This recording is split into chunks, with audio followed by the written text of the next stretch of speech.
going on, guys? Figured I'd bring you a mid-winter startup video. It's beginning of February, middle of February right now, and the weather is beautiful, so I figured I'd come out and start the car and kind of go over 2023's plans. Things have kind of turned for, I wouldn't say the worst, I'd say probably for the better, but not really what I was expecting to do with the car this year. It's gonna get a little crazy. It's a lot of work. I got a lot of parts to put on it. Some of this stuff I've been hoarding for years and decided, you know what, now it's just get it on the car. So kind of give you an idea. So gonna be a lot of changes, kind of laid everything out so I can give you guys an idea of what we're gonna be doing. But the big thing is the car is going on nitrous this year. I didn't think this would happen, especially for how hard I've been trying to push the NA side of things, but you know, I kind of sat down and said to myself, okay, my next step is to get a shitload more compression, try to do a little bit more with the stock short block, put a girdle, rev it higher. I said, you know what, for what it's worth, talk to Tom Gunner over at Nitrous Express. Shout out to Tom, Uncle Jimmy Dale as they call him, and he hooked me up with a simple kit. It's a 4150 Pro Power. It's good up to a 300 shot. It's got the big solenoids. I will be changing from the dash 4 feed to a dash 6. That way, kind of just when I run it, it's done. I don't have to worry about it. When I build the motor later in the future, I put a block in the car and I decide to spray a 300 shot. It's plenty of feed for it. The solenoids are good for it. So I got a dash 6 feed coming, as well as the line for it, and probably a quarter turn valve in the car. Start from the left, go to the right. So I am putting a fuel cell in the car. It is a 12 gallon. I've never really been a fan of how low my gas tank sits in this car. For some reason, I guess because it is a 79, it was never intended for a big tank, but it hangs down pretty low. Maybe I notice it a little bit more because it's no tailpipe car, but it's always bothered me. So I figured I'd put a 12 gallon in it. I'm not losing anything but 3 gallons of capacity. And if anything, it's the exact same capacity as the stock tank from a 79. So it is a flat bottom. So I installed a Holley Sniper fuel pump module. That's gonna have a 525 Hellcat pump in it. And shout out to Vibrant Performance. I am a outside sales rep for Vibrant. So of course, all the components on the car will be for Vibrant. All the components on the car are already from Vibrant. So it's going to be a dash 8 feed, dash 6 return, as well as all of the lines and fittings and bulkheads and kind of the whole 9 yards for that. Another change the car is going to get is in that box. I'll insert a picture here.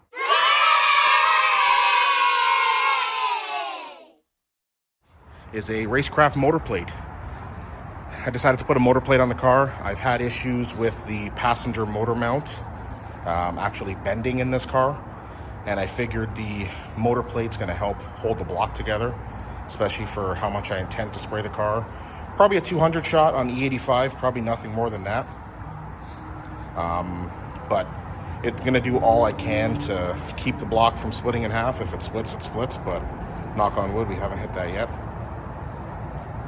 I will probably do a mid plate as well, because the car, you know, you do a motor plate, you do a mid plate together, so I'll have to get one of those custom made for my bell housing. Another change, I am doing the exhaust. So I will be putting aluminum exhaust on the car. Never really been a fan of the exhaust on it. I love the way it sounds, but it was a very quick job. It's got some Dynamax bullets. They exit probably just under the back seat area. It's loud, it sounds awesome, but I'm hoping to bring the noise down a little bit and of course save the weight. So the aluminum exhaust should save 15 pounds from what my math serves me. So I've got all the 3-inch aluminum tubing from Vibrant as well. We got some V-bands in there. So hoping to get that done probably before the spring even hits. I'll probably take the car to 59 Motorsports, shout out to Stu, get the exhaust done. Couple other changes for this year. I will be putting the car on an old school set of Lakewood 9010s. Tony, AV Boys, swears by them. And the more and more I look and read, 9010s have gone 7s. So there's really no need to do anything different. Get a good set of travel limiters in the car and let the strut do its job. So I'm going to be putting a set of those on it, as well as a lighter coilover spring. I'll be going with a 14-110. It has 14-125s in it now. Also, going to be changing up the valve covers a little bit. Have an old school set of brand new Ford Motorsport covers.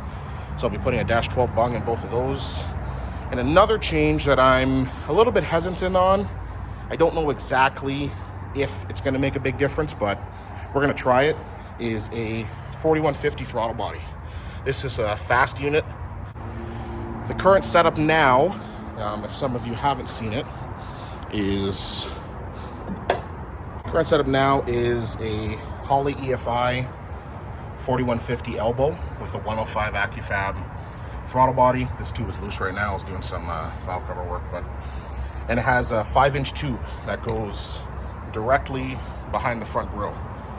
So a lot of people say that the 105 flows great, but you have a 90-degree elbow here, you have a 90-degree bend there, you're going to kill the flow. So I'm hoping that the 4150 throttle body makes a decent difference. If anything, it might be the same, which I'm okay with. I did see a little bit of mile an hour from having the velocity stack at the front grille, because as you could see it. And at the track, I put a proper fab velocity stack on it, and I picked up about 2 miles an hour. So the only thing is that I do not want to cut the hood. I don't want to put a hood scoop on it. Everybody said put an 82 GT hood scoop on it. It's so played out. I feel the flat hood, just something about that look, not having a cowl. So I'm hoping that the 4150 throttle body with the nitrous plate gives me about 3 inches of clearance to the hood, because right now this is a pretty low profile setup. Even if I have 2 inches, I think it'll still be fine. The rule of thumb from what I've read and talked to a couple carbureted guys is 3 inches, but that's because of the signal, because you're mixing fuel with it. So we're going to do some testing on the dyno. My plan is to kind of document everything that's going to happen to the car this year. Kind of like a how-to, how I do things, walk you through sort of how I run the fuel lines and things like that. Install the nitrous kit. I won't be putting any extra buttons in the car, so I'm going to try to use as much factory components as I can, just to keep it looking, you know, OEM plus. I'm hoping to put the car on the dyno mid-April is the plan. We're going to dyno it with the fuel system changes. So that's going to consist of the 525 pump, the dash 8 feed, dash 6 return, as well as a set of Bosch 210 injectors. And I plan on putting the car on E85. We don't have E85 here, unfortunately, up in Canada, in Toronto. So the car will have to go on some sort of aftermarket race E85, like a VP C85 or an X98 or something along those lines. There is a company that sells E85 called Shelburne Fuels. I might dabble in that. I'm a little bit hesitant, but the Dodge guys at CGR Performance seem to like it and haven't had any issues, so we'll see. So the plan is to do the fuel system, dyno the car, NA with the current intake setup, then close the hood, because I want to see what the difference is with the hood closed, with the 4150 throttle body and an air cleaner, no air cleaner versus this setup. So dyno the car NA with its current setup, dyno it with E85, switch the intake on the dyno to the 4150 throttle body. Then once that's dialed NA, start spraying it. So to be conservative, I'll start with 150 shot. The kit can take more, but I don't want to blow the car up for any reason. It should be plenty safe on E85. I mean, guys have run 150, 200 shots on pump gas. So the window for knock is going to be a lot better with E85. I also plan on revving the car still as high, so I don't want to have any issues there. But get the car dialed in, and the goal for the car this year, ET, I'd like to see a 950, 960. Not many people have done mid-9s on a stock bottom end, stock block setup, at least locally in the States. There's a bunch of guys, but I also want to do it at its current weight. It is going to lose a little bit of weight with the aluminum exhaust, but I'm going to add a little bit of weight, putting the nitrous back in, so it'll probably still weigh around that 3,000 pound mark. So if I can get the car to run a 960, 950, you know, 590s in the 8th would be awesome. If I can get the car to run anywhere near that and still drive it on the street as much as I do, take it to car shows and drive it to work, and that's the goal. So suspension changes in the rear, nothing this year. It's going to stay the same. Might put an instant center bracket on it, but we'll see. The one thing that I need to dabble with is putting a 28-inch tire on the car. The car still has the 456 gear. I do have a 471 gear sitting there waiting to go on it, but with the nitrous, it's going to be way too much. With the nitrous, with the 456, it's going to be too much. So I might have to put a 28 on it.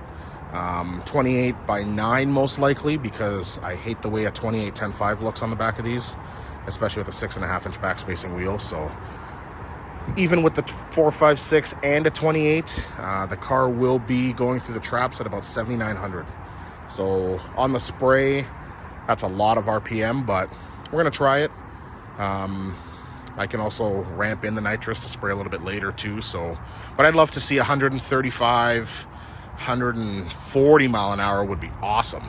The car went 125 NA on pump gas. So if it makes 15, 20 more on E85 NA, and then, you know, that means the car's potential is probably 127, and add about 10 to 15 mile an hour, 10 to 12 mile an hour with the nitrous, that would be awesome. So I figured I'd give you guys a little bit of 2023 plans for the car this year. I plan on doing a decent amount of racing in the USA. There's a couple events coming up in April. One of them is a stick shift shootout, or stick shift mania, I believe it's called, in West Virginia. It's a no prep race, so I plan on bringing the car the way it sits. I probably won't change anything before then, because it runs 1090s the way it sits. I don't want to change things and the car goes backwards. It's also no prep, so I don't plan on the car making a bunch of power and trying to put it down. I'd rather go with a little bit less power, rev it high, and shift the car. I would like to go to NMRA this year. There's a Ohio race, and I believe there's a Michigan race, one or the other. The problem with the car is it doesn't fit any class of any kind, so it is going to have to go into like an index class, which is fine. But hopefully I get the car dialed in, running a high to mid-9, take it down to the States and see what it does with some killer prep and some good air.